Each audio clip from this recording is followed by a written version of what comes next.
Vina saja kaget mengetahui dirinya telah direkam. Prasad beralasan menyukai Vina dan ingin menikahinya. Jawaban Prasad semakin membuat Govardan murka. Prasad dihajar habis-habisan. Kali ini Vina tersenyum diam-diam karena merasa terlindungi. Govardan mengaku tidak peduli jika Prasad ingin menikahi Vina atau merekam videonya. Hal yang dipermasalahkan oleh Govardan, Prasad juga telah merekam dirinya yang sedang berdiri di belakang Vina. Itulah alasan Govardan memukul Prasad. Anda harus minta izin dulu sebelum mengambil video saya, atau menulis tentang saya, ujar Govardan. Keributan yang terjadi mengundang polisi datang. Prasad dan teman-temannya bergegas pergi, sedangkan Vina hanya diam mematung tidak berkata apapun. 1 bulan sudah berlalu, Govardan sudah menerima transferan gaji, tapi gaji yang masuk hanya Rp30.000 atau sekitar 5,8 juta. Gaji Govardan dipotong Rp270.000 karena memiliki hutang di perusahaan. Masalahnya gaji itu tidak cukup untuk membiayai keluarga di India. Samad menyarankan Govardan meminta bantuan Vina. Tidak ada pilihan lain lagi bagi Govardan kecuali berbicara dengan Vina. Dengan gaya malu-malu dan gengsi, Govardan menceritakan masalahnya kepada Vina. Anehnya Vina tidak memberikan tanggapan apapun. Keesokan harinya Govardan mendapatkan telepon dari keluarga di India. Govardan menduga keluarganya akan protes karena belum transfer uang. Kekhawatiran Govardan tidak terjadi. Kakak pertamanya Raffi yang sudah sadar memberitahukan bahwa ada orang dari kantor Govardan datang ke rumah membawa uang. Raffi juga menginformasikan dirinya akan pergi ke Delhi mengikuti tes CPNS. Govardan senang mendengar kakaknya sudah benar-benar insaf. Tapi Govardan lebih senang lagi mendengar keluarganya sudah menerima uang. Informasi dari Samad, uang yang diberikan kepada keluarga Govardan merupakan perintah Vina selaku pemilik perusahaan. Kesejahteraan keluarga Govardan sudah dijamin sampai proyek selesai. Vina tidak ingin konsentrasi Govardan terpecah karena masalah keuangan keluarganya. Govardan kemudian menemui Vina untuk mengucapkan banyak terima kasih. Meski Govardan masih terlihat gengsi, Vina terlihat senang mendengarnya. Berkat uang, sikap Govardan kepada Vina mulai berubah. Govardan jadi lebih ramah dan perhatian.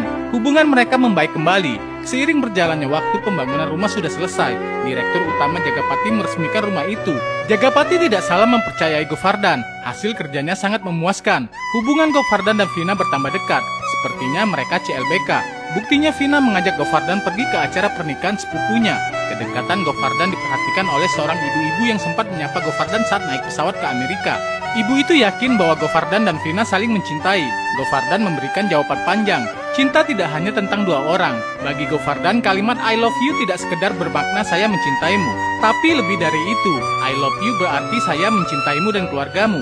Govardan terus berbicara tanpa memperhatikan Vina yang sudah datang dari belakang. Kedekatan kami saat ini hanya hubungan profesional sampai proyek selesai.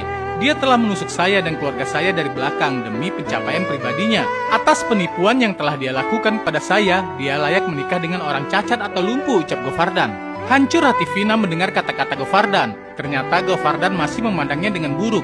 Vina jadi uring-uringan, dia tidak semangat kerja. Vina juga berusaha menghindari Govardan. Sikap Vina yang aneh sejak 3 hari terakhir membuat Govardan bingung. Govardan menanyakan masalah yang sedang dihadapi Vina sehingga terlihat murung. Vina mengaku tidak memiliki masalah apapun. Vina kaya raya, sehingga tidak mungkin menghadapi masalah keuangan ataupun karir. Satu-satunya masalah Vina adalah memasuki kehidupan Govardan. Masalah saya karena menulis tesis tentang kamu dan keluargamu. Masalah saya juga karena kamu menilai buruk tentang saya, ungkap Vina. Kali ini Vina berbicara jujur bahwa dirinya sangat mendambakan dicintai oleh Govardan. Saya menciummu bukan untuk bisa menulis tesis tentangmu.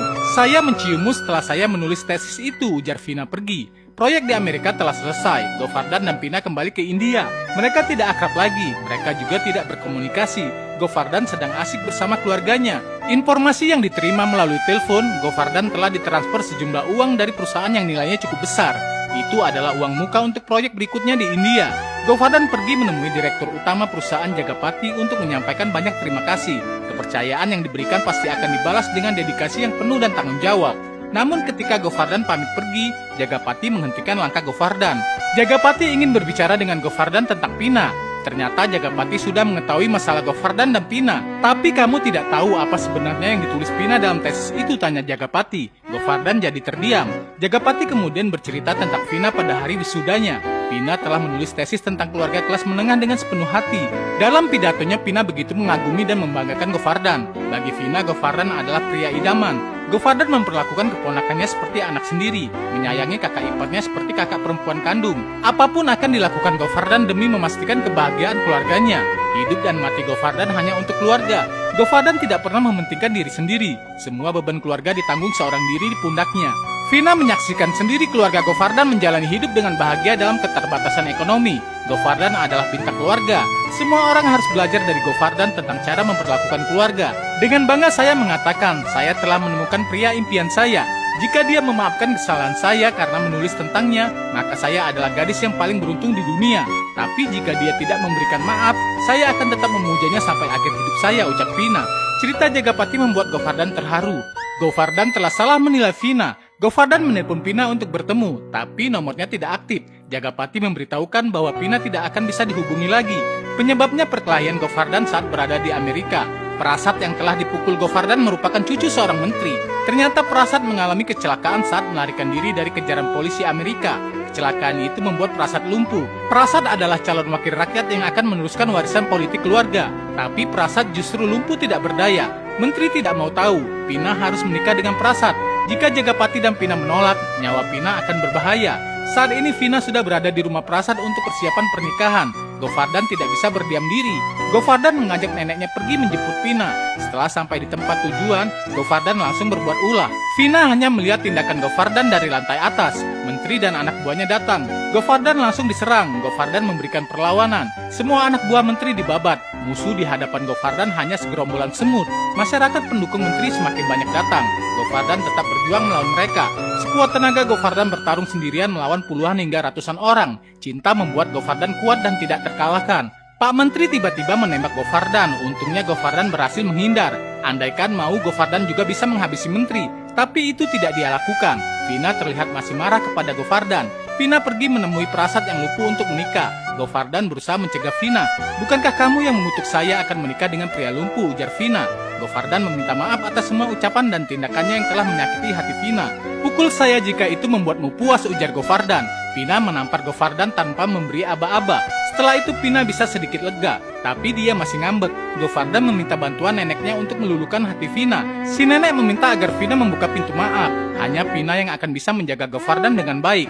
Govardan memang keras kepala dan tidak sabar, tapi Vina juga mengetahui baiknya seorang Govardan. Si nenek kemudian menyuruh Govardan memeluk Vina. Pelukan hangat itu mampu menenangkan Vina. Mereka sepakat untuk hidup bersama. Govardan bersama neneknya membawa Vina untuk pulang. Pernikahan Vina dan Govardan diselenggarakan dengan megah. Govardan bukan lagi pria kelas menengah. Govardan adalah suami dari Vina yang merupakan miliarder kaya raya pemilik perusahaan besar. Nah guys, begitulah akhir dari cerita ini. Saksikan film berikutnya.